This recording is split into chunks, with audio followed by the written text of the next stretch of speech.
Assalamualaikum warahmatullahi wabarakatuh.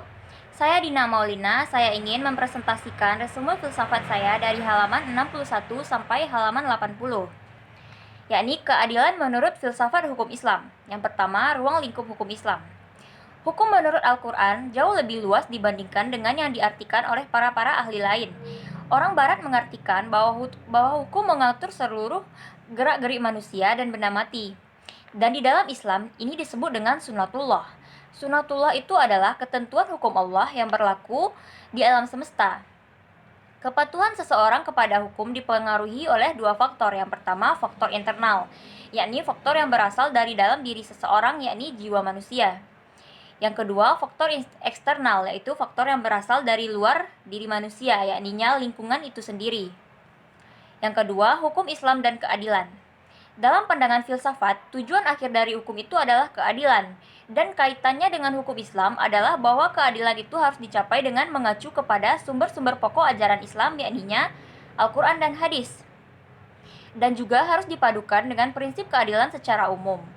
Dan ini diharapkan mampu menjadi standar umum dari hukum yang bersifat universal.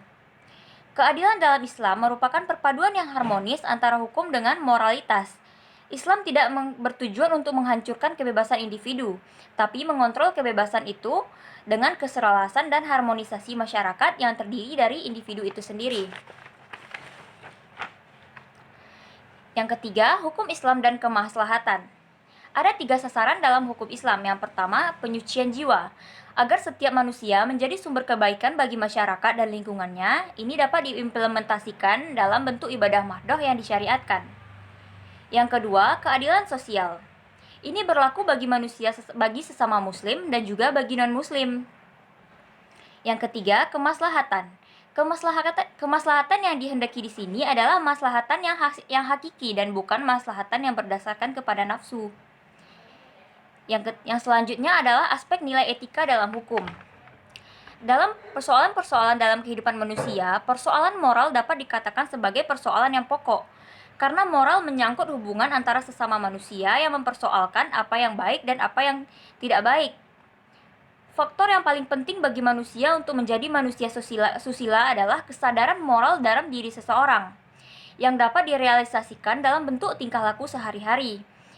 Dan oleh karena itu, perkembangan sumber daya manusia dalam bidang ilmu hendaknya dibarengi dengan nilai-nilai moral.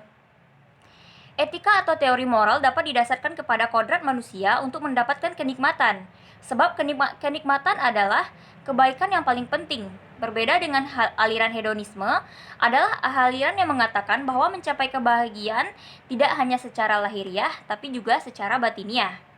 Teori moral yang dikemukakan oleh Marx berdasarkan fakta, yakni bahwa manusia harus bekerja untuk bertahan hidup.